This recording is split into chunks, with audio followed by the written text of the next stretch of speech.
বড় বড় পাল্লা করে এই দুর্গা ছেলেরা আজকে নেমেছে বড় হাস্যকর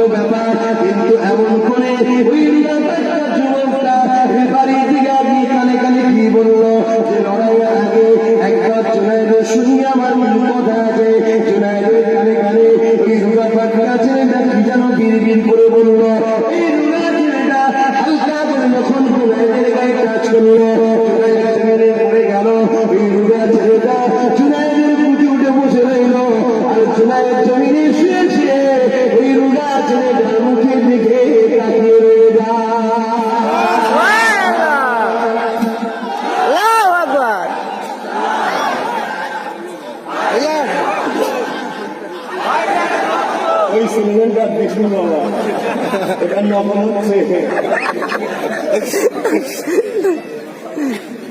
বলেন আলহামদুলিল্লাহ। আলহামদুলিল্লাহ। নাকটা ঢিলে হলে নাকটা টাইট থাকলে এগুলো হতো, নাক ঢিলে হলে ঢিলে আরো হবে।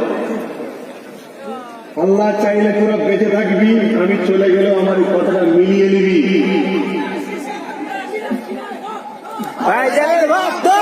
আসতে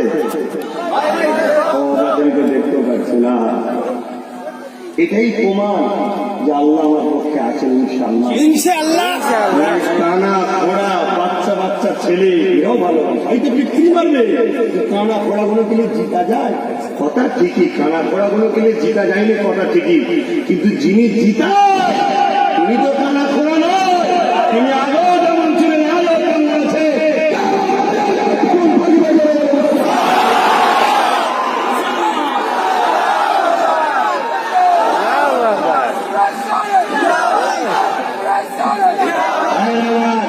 মনে করেছে একটা কথা বলে দিই, নাই ভুলে যাবেন। ভোটার কার্ড কার কার আছে তো হাত তুলে দেখা। ভোটার কার্ড আছে তো? ভোটার কার্ড তো ঘরে আছে আপনার, শুনে রেখে দেন। ভোটার কার্ড তো ঘরে আছে। বিজেপি এনআরসি করবে বলছে, তাই তো নাকি? বিজেপি এনআরসি করার আগে বর্তমান যে বিজেপির বিপিন আছে, এরা কি করছে শোনে, ভোটার তালিকা থেকে অলরেডি নামকে বাদ দিচ্ছে। অতএব নেট খুলে খুলে যারা বোঝে সেখানে দেখে নেন নাম আছে কিনা। ওই যে পাগলা বললো না 50 লক্ষ লোকের নামের তালিকা থেকে বাদ দেবো, তো ক্ষমতায় আসার পরে বাদ দেবে, তাই তো? কিন্তু অলরেডি বাদ চলছে। তার মানে কে কার হয়ে কাজ করছে বুঝতে পারছেন তো? আপনার সিদ্দিক বিজেপির সাথে নাকি বলছে না? হ্যাঁ, অলরেডি আমি ওপেন ইনভাইট করেছি, আহ্বান করেছি। বামকে ডেকেছি, কংগ্রেসকে ডেকেছি, টিএমসিকেও ডেকেছি। আসো, ফুরফুরা শরীফের দরজা খোলা আছে। ৭৩ বছর ভোটের জন্য ফুরফুরা এসেছ, বাংলাকে বাঁচাবার জন্য ফুরফুরা দাওয়াত দিচ্ছে। ফুরফুরার উত্তরসূরি আমি একজন মালিক। শুনছেন? ছোট হতে পারি, আগে কিন্তু সমান অধিকার আছে। এটা কাটলেও লাগে, এটা কাটলেও লাগে। ছোট বলে কি কম লাগবে না? অতএব ফুরফুরার আমি একজন উত্তরসূরি ফুরফুরা শরীফে। আমি বাংলা বাঁচাতে, বাংলার গণতন্ত্র বাঁচাতে, বাংলার মা বেটির ইজ্জত বাঁচাতে, বাংলার মুসলিম দলিত আদিবাসী ভোটুয়াদের বাঁচাতে বাম, কংগ্রেস, টিএমসি সবাইকে ডেকেছি। ফুরফুরার দরজা খোলা আছে, আসো, একসাথে বসে মহাজোট হবে। যে আসবে জানতে হবে সে বিজেপিকে চাই। খুব আপনার সিদ্দিক সম্বন্ধে লোককে ভুল বুঝাচ্ছে না, বিজেপির সাথে আছে। আমি তো অলরেডি ডাকছি বিজেপি জড়িতার জন্য, সবাইকে ডাকছি, ঠিক না বেটি? যে আসবে না জানতে হবে সে কার সাথে। তিনটিই তো ডুবানো নেই, খদ্দের এখন, খদ্দের এখন নেই। অথের আসতে হবে। এই তোমরা কারো কাছে বাধা নাকি? তোমরা বামের কাছে বিক্রি নাকি? হুজুর বাম ঘর ছাড়া আমার হাড়াটা বোঝা এরকম বিক্রি নাকি? কংগ্রেসের কাছে বিক্রি নাকি? দিদি ছাড়া বাঁচবে এমন কেউ আছে নাকি? বাকির আজ থেকে তোমরা এখানে শপথ আগেও নিয়ে চালো না যে আমরা আল্লাহ সৃষ্টি নবী মোহাম্মদ রসুলের গোলাম, আমরা কারো গোলাম নয়। জোরে বলে আমরা কারো কাছে বিক্রি নয়। আজ আমরা আমাদের প্ল্যাটফর্ম তৈরি করবো। এবারে আমার প্ল্যাটফর্মে যদি কেউ না আসতে চায়, বিহারের মতো তার কপাল থাকবে। আমার ভয়ে গেছে, আমাদের হারাবার কিছু আছে? আমাদের তো হারাবার কিছু নেই। আমি মুখ্যমন্ত্রী নাকি যেমন চলে যাবে? আপনারা তো মুখ্যমন্ত্রী নাকি, এমএলএ মন্ত্রী নাকি, প্রধান নাকি চলে যাবে না? হুজুর বিজেপি এলে মেরে দেবে কে বলেছে? ইউপিতে বিজেপি আছে, 100 যদি মরে 2 মুসলমান, 98টা গায়ে মুসলমান করছে তো নাকি? সবাই মরছে। 12,000 কম বেশি বোম্বাইতে কৃষক মারা গেছে, তার মধ্যে 15টাও মুসলমান নয়, কম বেশি। শুনছেন?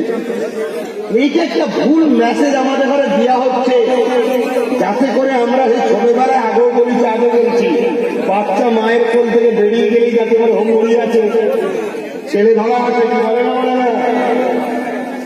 আর যখন শুনছে না কেউ একজন ভয় দেখায়, কাউকে বার করে দেখায়, ওই যে বাচ্চা চিৎকার দিয়ে মায়ের কোলে উঠে আছে, মা তখন কি বলে, ঠিক না বেরি?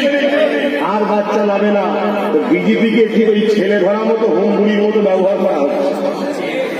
যদি কোল থেকে নেমে যায় উনি বলছে ছেলে ধরা আছে, তাহলে বিজেপি আছে। আমরা বড় হয়ে গেছি, আর বাচ্চা নেই। আমরা ছেলে ধরাকে ধরে করতে দেবো এবার ইনশাল্লাহ। আমরা ওই ঘুমুড়ির মাকে ঘুমুড়ির মাকে ভয় দেখাবো, ঠিক না বলে?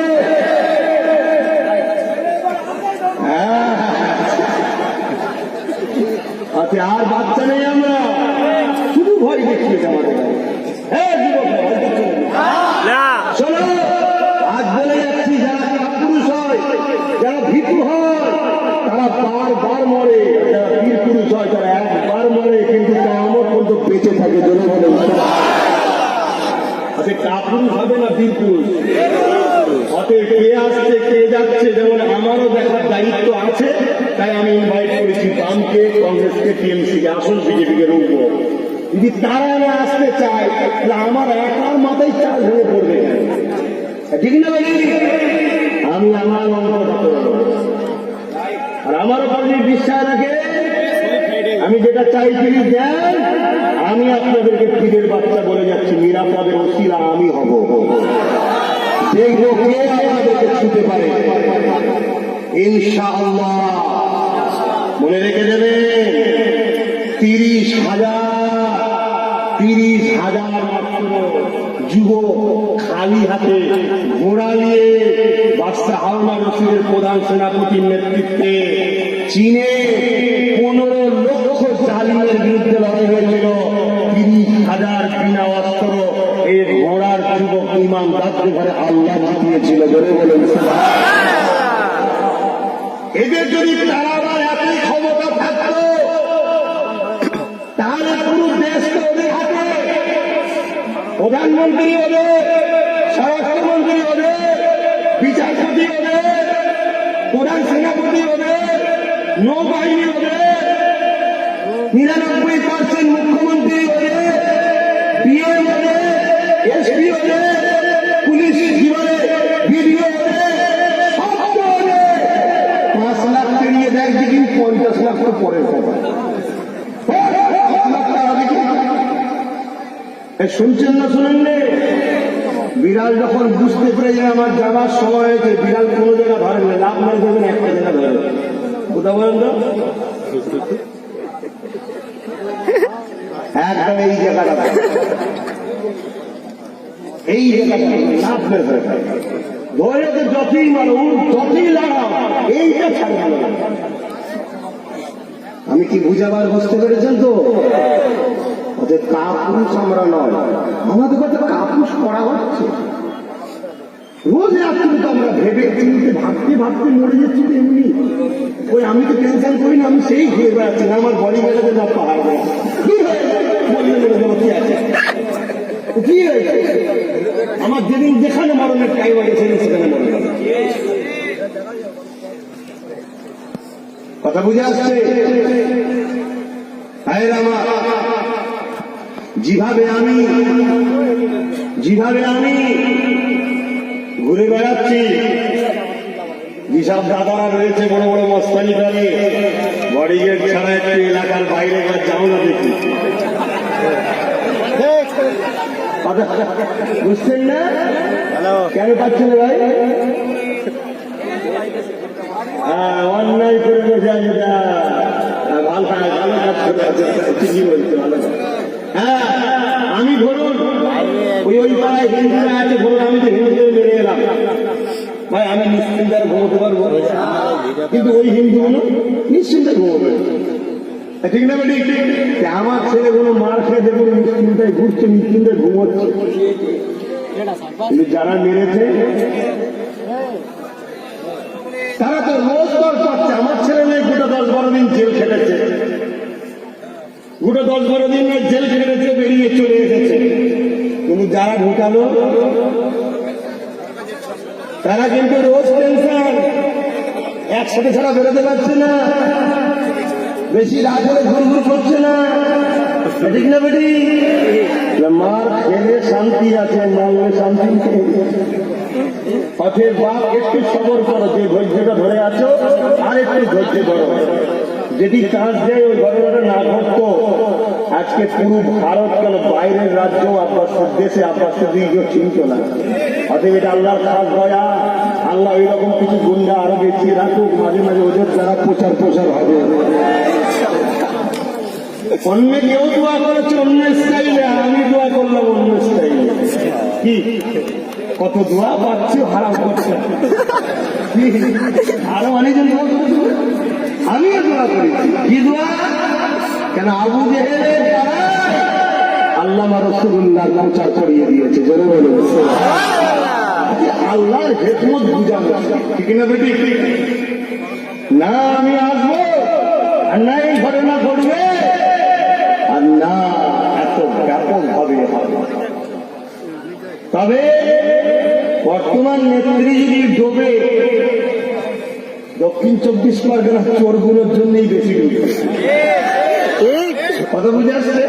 অন্য জায়গায় তবুও যারা আছে একটু মানবতা আছে, রিয়া আপু হাত ছেড়ে দিয়ে তুই পায়ে খাচ্ছে, বলছে যা পয়সা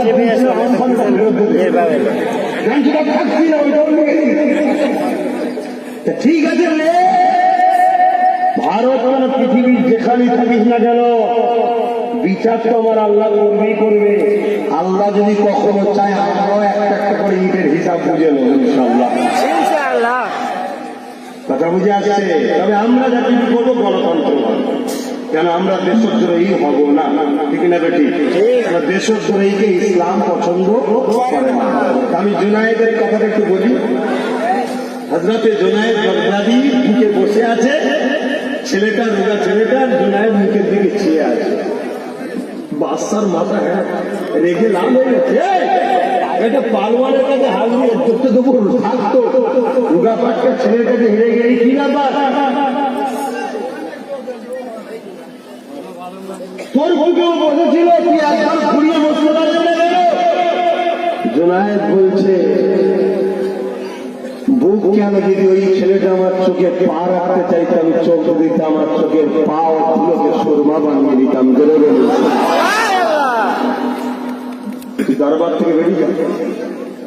জুনায়েদ বলছে দরবার কেন, তুমি যদি আমাকে শাস্তি দাও তাও ভালো, ওই ছেলেটার বুকে জীবনে বসতে পারবো না। জোরে বলে জুনায়েদ বেরিয়ে গেল। ভাই রাজার দরবারে থাকে, কুস্তি করে খায়, আরামে ঘুমায়। এবারে বেরিয়ে গেছে, কি করবে ভাই? খিদে জ্বালায় ঘুরছে, হাঁটতে হাঁটতে হাঁটতে হাঁটতে যাচ্ছে, কোনো খবর নেই। রাত হয়ে গেছে, কোনো খাবার নেই। এক গাছতলাতে গিয়ে হেলান দিয়েছে, ক্লান্ত হলে দেখবেন লোক ঘুমিয়ে পড়ে, ঘুমিয়ে পড়েছে, ক্লান্ত তো ঘুমিয়ে পড়েছে। এই ঘুমিয়ে পড়াতে জুনায়েদের সঙ্গে আল্লাহ রাসূলের দিদার হচ্ছে। জোরে বলুন। আরো চিৎকারে বলা যাবে, চিৎকারে বলা যাবে। আমার সাথে একবার বলুন তুমি কাঁপিয়ে তুলুন।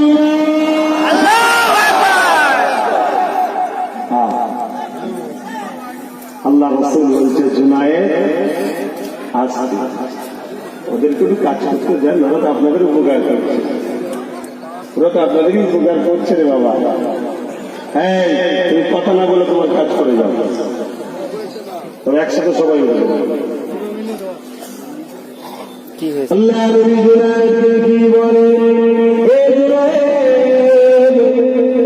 কেন তুমি হেরে গেলে? শুনছেন? আল্লাহ রহমান মেঘলা হয়ে আছে, তো কষ্ট হচ্ছে না তো?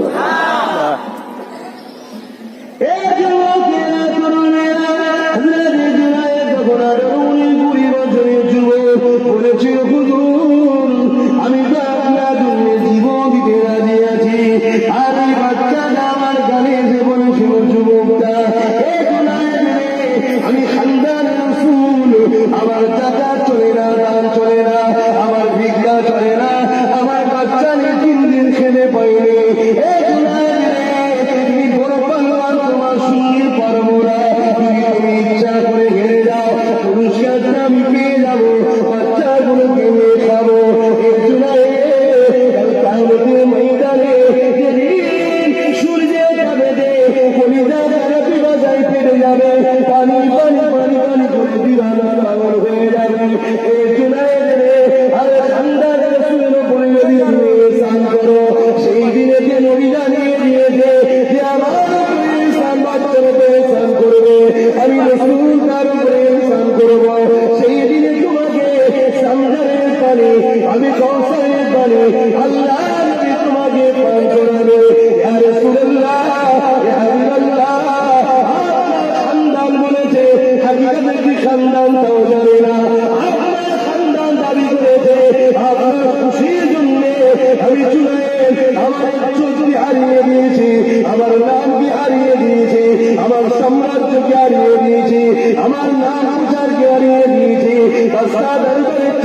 দিয়েছে ইয়া রাসূলুল্লাহ